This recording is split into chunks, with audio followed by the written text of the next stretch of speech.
pessoal, eu sou a Juliana Arida e esse é o Inova HC Podcast, o podcast do Hospital das Clínicas da Faculdade de Medicina da USP.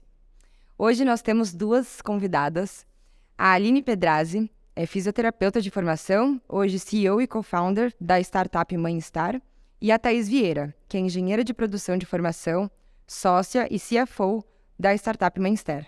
Tudo bom, meninas? Tudo bem? Ótimo. Prazer, Ju. Obrigada pelo convite. Então, eu queria começar, e eu sempre começo por essa pergunta, na verdade, qual que foi o gatilho na carreira de uma engenheira e de uma fisioterapeuta que fez vocês decidirem que gostariam de empreender um dia? Bom, agora que eu pensei, eu sou da casa, né? Não sei se você sabe, mas eu trabalhei muitos anos aqui, então adorei estar aqui de novo. Sou formada pelo Proasa também aqui.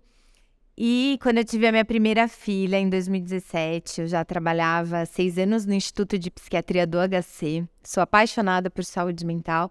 E antes de conhecer o IPQ, eu descobri depois só que eu tinha um estigma com a saúde mental, né? E a maior parte das pessoas tem. E depois que a gente entende de fato que é saúde mental, e isso foi muito legal no IPQ, foi bem importante para mim. E tive minha filha... depois que a Julia nasceu e eu tive uma gestação pleníssima, sempre sonhei ser mãe, eu quase pirei no pós-parto. Eu falei, que é isso, gente? Como as mães dão conta? E eu tive um início de depressão pós-parto, um baby blues, que é uma condição que eu sabia porque eu tinha conhecido no IPQ. E resolvi falar sobre isso no YouTube, num canal em que eu comecei a entrevistar profissionais, a maioria daqui, para falar sobre saúde mental materna. 3 anos depois, 2 anos e meio depois, eu tive a minha segunda filha. E, de novo, depois do retorno da licença, eu já não estava mais aqui, eu tive um burnout. E aí eu falei, caraca, realmente temos aí... E eu continuei com o canal. E cada vez mais apaixonada pelo tema. E quando eu decidi pedir demissão para empreender naquilo que virou meu propósito de vida. Então, contribuir com a saúde mental e bem-estar na jornada da maternidade, que é o que o Mãe Star faz hoje. E você, Thaís? Então, uma caminhada completamente diferente da Aline, né? Então, eu venho da engenharia de produção. E é engraçado que sempre quando eu conto, né, que agora eu tenho, né, eu sou sócia de uma empresa, de Mãe Star, relacionada à saúde, as pessoas, nossa, Thaís, você, né, assim, é tão diferente. Então, eu sempre trabalhei muito com consultoria de gestão em empresas. E empresas, a maioria delas indústrias, né, varejo de moda, então um perfil totalmente diferente. Mas eu acho que a experiência que a Aline passou um pouco, né, quando teve a filha, eu tive também. Então, eu, ao contrário, né, eu estudei muito pouco sobre saúde e saúde mental antes da minha filha, então acho que para mim o baque foi muito grande quando eu tive a Sofia, que agora já está fazendo 7 anos. Mas também fiquei muito para baixo, achei que eu fosse tirar de letra a licença, porque eu sempre fui super workaholic, falei, vai ser mole, vou aprender um monte de coisa durante a licença, eu queria aprender a tocar violão, e aí foi tipo um choque, assim, né? E aquilo mexeu comigo de uma forma, assim, a maternidade ela é muito transformadora, e realmente é. E aí eu comecei a acompanhar a Aline, né? A Aline, além de sócia, é minha cunhada, é esposa do meu irmão.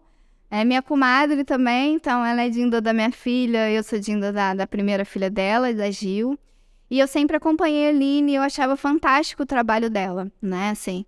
Então, ao longo dos anos, eu fui acompanhando ela e aquilo foi despertando, cara, assim, que bacana, sabe? Como eu quero ajudar outras mães também a, pelo menos, a gente conseguir suavizar esse período, né, principalmente ali no puerpério, né, que a gente fala que é o começo, né, no pós-parto. E ajudar essas mães e meio que dar a mão e falar, cara, você não tá sozinha, sabe? Você não precisa passar por isso sozinha. Porque eu estudei muito pouco antes, me arrependo hoje, então pra mim acho que também foi um choque muito grande. E aí eu falei, Aline, cara, eu quero te ajudar de alguma forma. Eu não tenho um background que ela tem em saúde, mas eu acho que nessa forma a gente se juntou bem, porque acho que a gente é bem complementar. Eu venho muito com a visão de operações, de estruturar as coisas, de começar a enxergar número, enxergar o financeiro, o que tá dando certo, o que não tá dando certo. E aí a gente se complementariza bem aí. Vou até puxar esse gancho. E é uma pergunta que sempre aparece. E aproveitando que a gente tem 2 sócias aqui de uma empresa. E a gente sabe que para ter o melhor time na construção de uma empresa... Um dos pontos chaves que vão prolongar a vida dessa empresa é o time que está sendo construído. Então eu pergunto, como escolher o melhor ou a melhor sócia para o seu negócio? Quais critérios vocês utilizaram? Eu passei por uma experiência que acho que quando a gente pensa em produzir ou criar uma empresa, qualquer coisa, um projeto, a gente vai no que é mais fácil, né? Talvez. A quem tá mais perto, com quem a gente se dá melhor, né? E muitas vezes a gente é muito parecida com essa pessoa. Eu passei por isso, eu tive uma sócia que é uma das minhas melhores amigas, se formou aqui também, da área da saúde também. E a gente era basicamente a mesma pessoa dentro da empresa.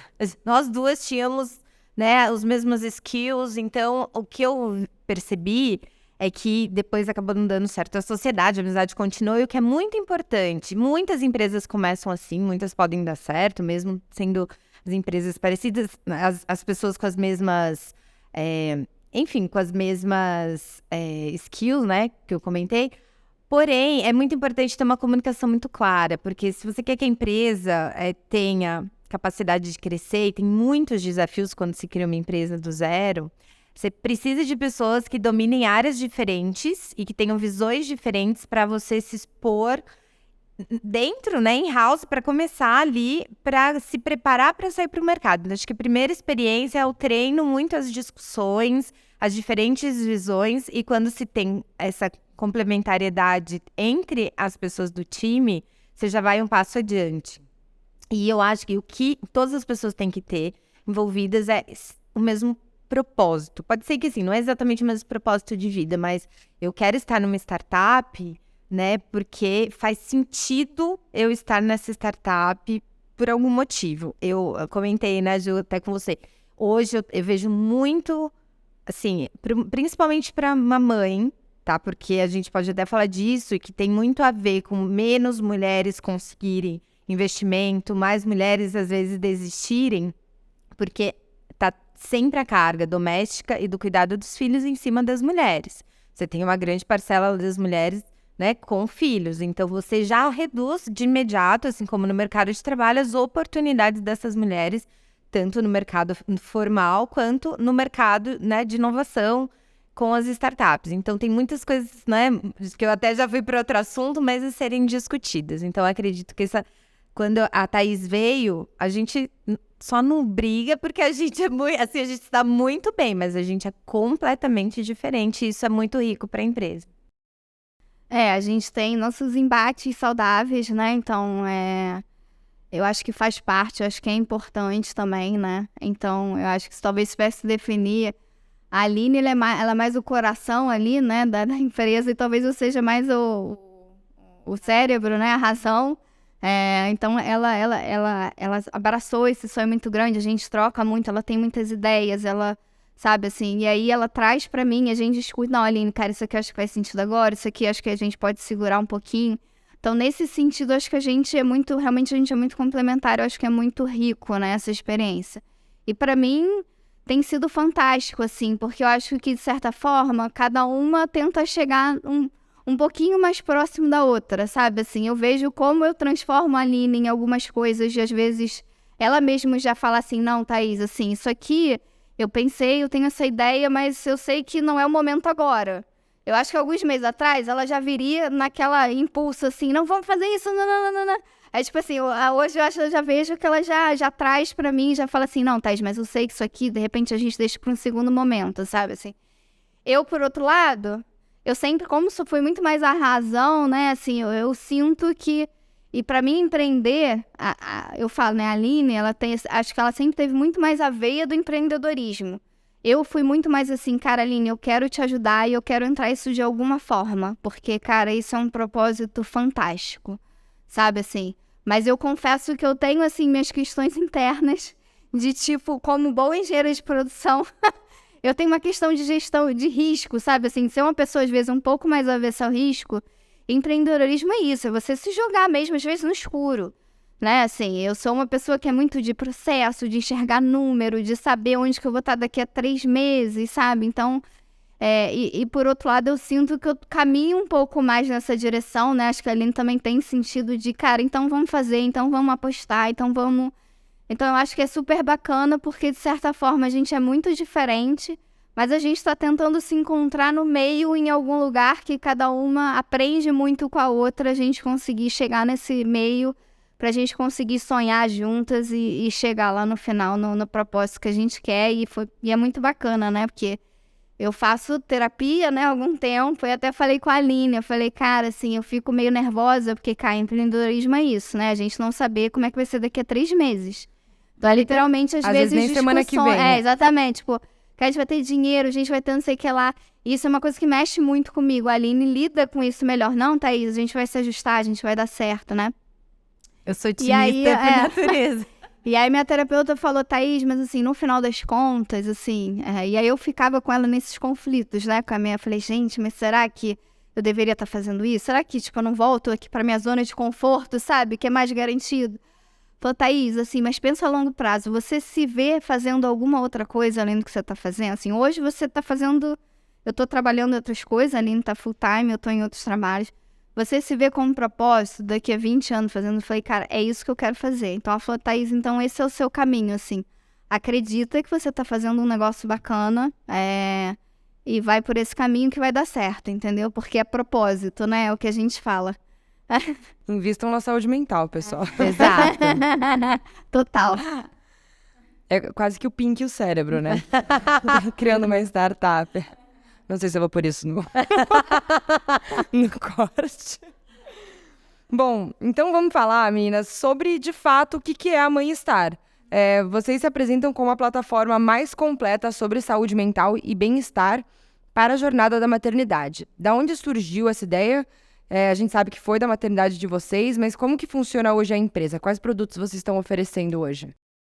Eu acho que vale a gente só comentar também, fazendo aí no paralelo, porque tem muitas empresas, né, que acabam aí no primeiro ano. E a gente levou 1 ano para chegar, de fato, a um produto que tem fit com o mercado, né? E a gente rodou 3 MVPs e a gente entendeu, porque tem um estigma muito grande, a gente quer chegar principalmente nas mães e cuidar das mães puérperas, principalmente, que é puérpera, que teve bebê recentemente, que são as que mais sofrem as questões de saúde mental em termos de estatísticas. A gente tem 1 a cada 4 mulheres com depressão pós-parto no Brasil, então 25% é muito alto. Então, só que as mulheres não têm nem tempo, nem coragem, muitas vezes, de pedir ajuda, porque como que eu com o bebê saudável nos braços vou falar que eu não estou bem? Então tem um estigma muito forte, a saúde mental já é carregada de estigma. Quando se trata de uma mãe que deveria estar plena, como a maternidade nas revistas, né, na novela, agora tá mudando, mas mostrava, então você tinha uma barreira. A gente começou pensando em como a gente entregaria esse cuidado para as mães. E a gente foi rodando MVPs e a gente chegou no modelo que é o que está hoje, que todos os programas de aceleração que a gente passou, as mentorias, né, para empreendedorismo, para startup, é muito importante a gente ir para o B2B, né, porque a gente faz muitas vezes o mesmo esforço de venda e o volume de conversão quando é B2C e B2B, embora o B2B tenha um tempo muito maior para fechar, né, uma venda, já vem com volume muito maior, né? Então a gente estruturou um programa em que, por a gente ser mães, né, ter passado por questões de saúde mental, eu entender muito de saúde mental, estar aqui, tem vários profissionais do HC, do IPQ, principalmente, que estão na Mãe Star. A gente um dos nossos protocolos, então, o que a gente faz hoje? A gente é uma startup que tanto as empresas, operadoras de planos de saúde ou pessoas físicas podem entrar, se cadastram, elas fazem uma avaliação da saúde emocional delas e elas são convidadas a passarem por uma jornada de saúde mental, que de acordo com o nível que ela tá, de necessidade de cuidado, ela vai ter mais ou menos serviços e recursos que a gente oferece. Então, se ela, de acordo com a escala, tem uma indicação de que possivelmente está numa depressão perinatal, ela vai passar por um protocolo de atendimentos individuais, que foi desenvolvido aqui no Instituto de Psiquiatria, em que a gente faz um número de sessões de psicoterapia breve, reavalia se ela está melhor, ela fica com a gente nos grupos, e aí a gente tem diversos grupos de gestantes, grupos de mães, grupos de casais homoafetivos, né, com adoção, grupos de mães enlutadas que tiveram perda gestacional, aborto, E a gente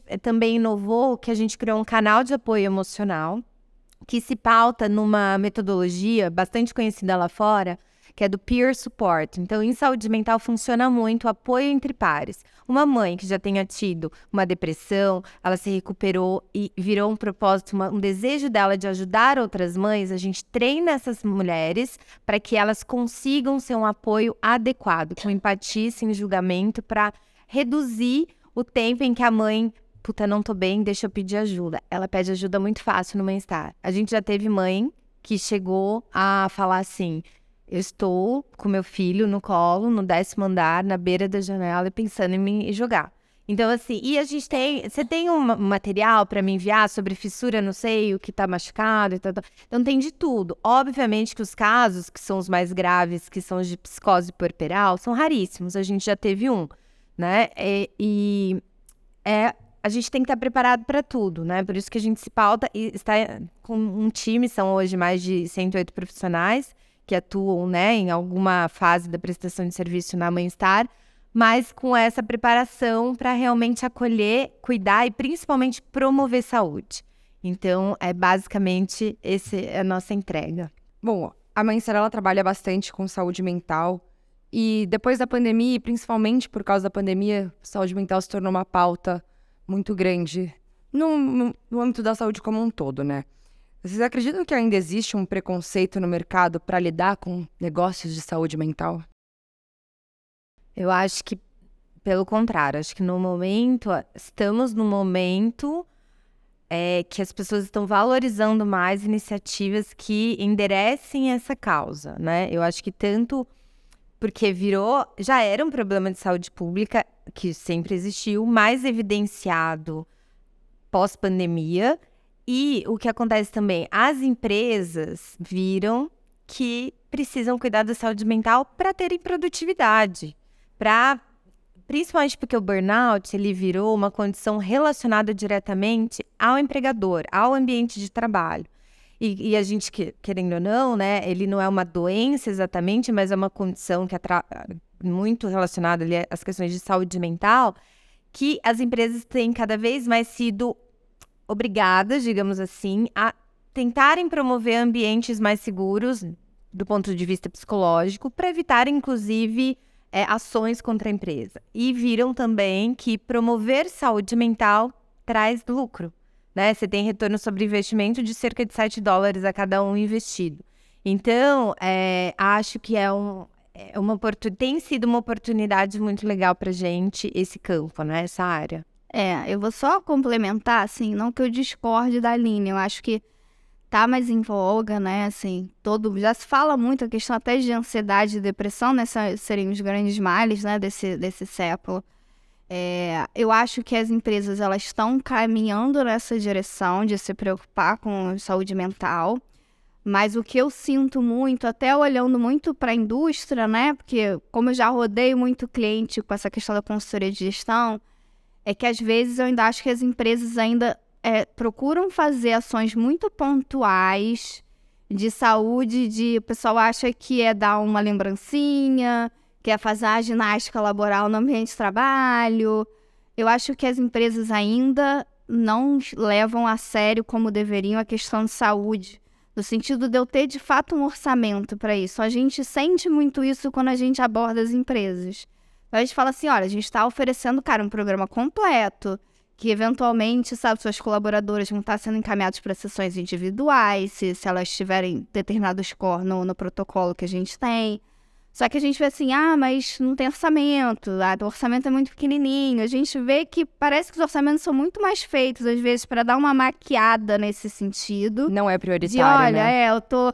Assim, o quanto de fato é prioritário. Eu vejo poucas empresas ainda, de fato, valorizando e investindo nisso, né? Assim, é aquele orçamento que às vezes é só irrisório para fazer uma açãozinha, é o outubro, né? O pessoal adora fazer, né? Outubro rosa, não sei, põe todo mundo de... Mas assim, o quanto que as empresas de fato estão investindo e estão olhando para os colaboradores.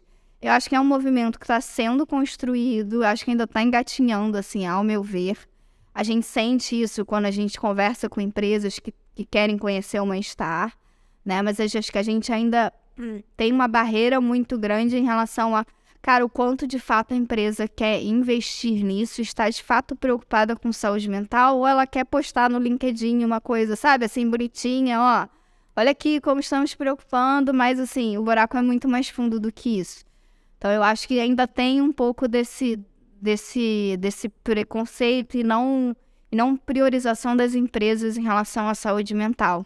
E isso prejudica, vocês acreditam que prejudica a escalabilidade de soluções de saúde mental hoje no mercado? Esse seria o principal pilar que prejudica isso? Eu acredito que não, porque é o que eu falei, eu acho que é um caminho que está se desenhando. E eu acho que como ainda tem poucas empresas que fazem, à medida que mais empresas forem adotando e forem tangibilizando esses resultados, porque eles existem, né, assim, porque é difícil às vezes você medir, né, assim, um programa de saúde mental. É um baita desafio, né, assim, como é que você vai medir que melhorou? E no final das contas, vamos lá, né, a empresa, ela tá olhando ali a última linha dela. Então, assim, claro que tem várias empresas que a gente vê que tem uma cultura de olhar para o funcionário, mas sempre vai ter um viés também de, cara, no final das contas, eu vou ter que ter alguma contrapartida de melhor produtividade, menos absenteísmo, etc, né?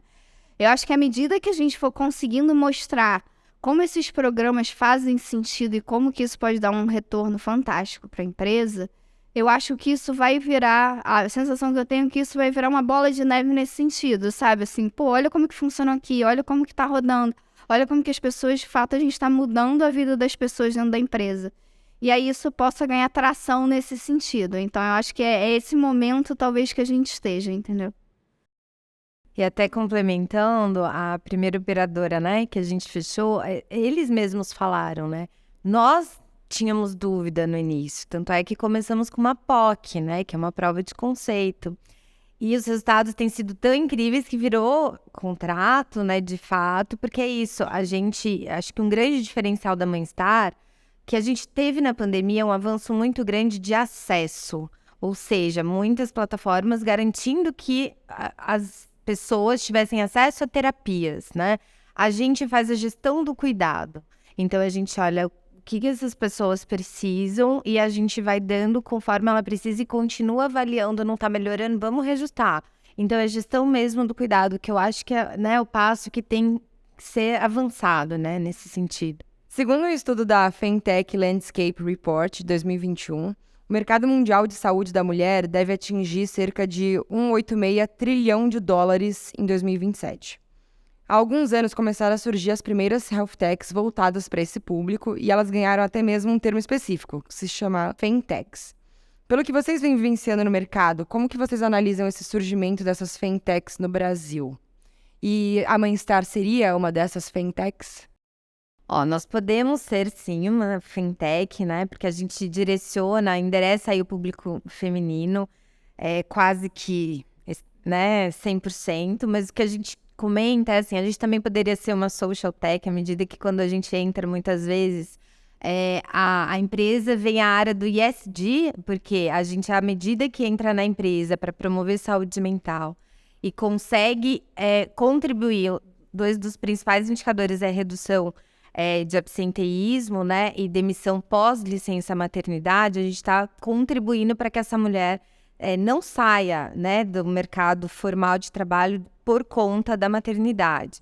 Então, a gente também tem essa questão que reverbera intra e extramuros, pensando na nova geração, né, da gente conseguir contribuir para que a maternidade influencie menos na saída da mulher do mercado de trabalho. Eu li semana passada um estudo da GV, que é de 2022, que os primeiros 5 anos depois do nascimento da criança são os maiores índices de diferença, então, do homem e da mulher em termos de ocupação no mercado de trabalho. Então, a hora que um pouco antes, quando nenhum homem nem a mulher tem filho, né, no casal não tem filhos, a diferença é bem pequena. A hora que o filho nasce, até os 5 anos, é gigante essa diferença. Então, você vê que compromete sim. Não dá para dizer que não há nenhum tipo de influência maternidade na vida profissional dessa mulher. Mas não é porque a mulher não dá conta, é porque é impossível dar conta sozinha. Então aí a gente também entra com essa questão social de não só atender as mulheres, mas levar para a empresa uma nova forma de contribuir, apoiar essa mulher e em casa também, a sociedade como um todo, para que essa mulher continue sendo uma boa mãe, uma excelente profissional e continue a sua carreira. Então, a gente não fica só como fintech, porque a gente entende que a gente também seria um social tech e o health tech. Na nossa avaliação, é quando a gente...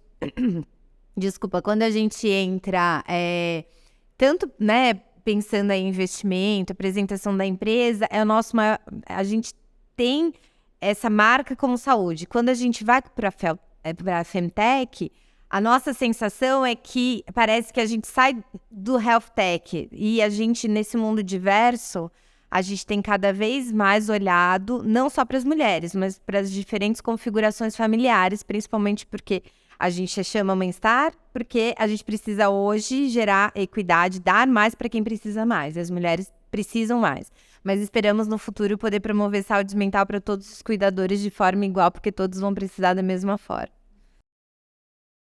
No mundo, até puxando bastante esse assunto de fintech e health techs, no mundo existem apenas 657 fintechs, de modo que somente 1,5% dos investimentos em health techs foram para essas fintechs nos Estados Unidos, segundo um estudo do fundo Rock Health.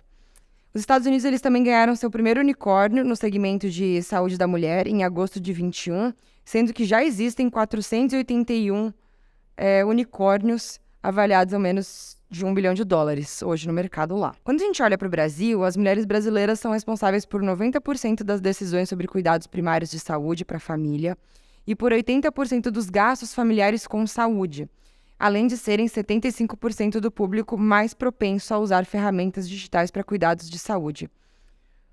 O que vocês acham que falta para os empreendimentos que têm um braço de foco em saúde da mulher deslancharem de vez hoje no Brasil? Olha, acho que não é só na saúde, né? As startups fundadas por mulheres, né? E assim como a gente acabou de falar do mercado de trabalho em geral, a gente vive num país, né? Bastante ainda machista e patriarcal, que a gente, consciente em alguns casos e inconscientemente em muitos, inclusive da parte das mulheres, né? Muitas vezes, pela nossa criação, pelo que a gente foi tendo de inputs, né, ao longo da vida, como se não fôssemos tão capazes quanto os homens, né? Então, eu acho que tem uma barreira aí, que eu brinco que na análise eu trabalho muito isso, inclusive em causa própria, que está dada as diferenças, por isso muitas empresas têm avançado, e não são só mulheres, né? Tem questões étnico-raciais, de preferências que acabam colocando o homem branco, né, preferencialmente quem teria mais direito a algumas coisas. Que a gente precisa lutar contra isso para buscar cada vez mais oportunidades para todos. Eu acho que tem um agravante aí, quando a gente pensa em mulheres e nas mães, que, de novo, assim como no mercado de trabalho, as mulheres têm mais dificuldades principalmente, a gente tem, né, quase metade das famílias são hoje sustentadas por mulheres, e a gente tem dificuldade dessas mulheres ficarem empreendendo por um tempo que não se vai ter nenhum tipo de ganho, né? Então, e elas têm os filhos, então tem um cenário que eu acho que até antes a gente precisa começar a olhar da mesma forma para o mercado formal, é esse de promover, apoiar e, de forma consciente, levar, por isso que tem algumas venture builders e venture capitals que olham diretamente para startups fundadas por mulheres, porque a gente precisa mais para combater esse estigma que muitas vezes as pessoas acham que não tem, mas de fato existe ainda. Não sei se você quer complementar alguma coisa. Acho que a Aline falou bem, assim, eu acho que o principal ponto das mulheres e principalmente, né, se a gente falar também das mães, acho que existe uma carga muito grande, né, em cima das mulheres de forma geral. Eu falo em ambiente de trabalho, ambiente de casa, né, em todos os ambientes.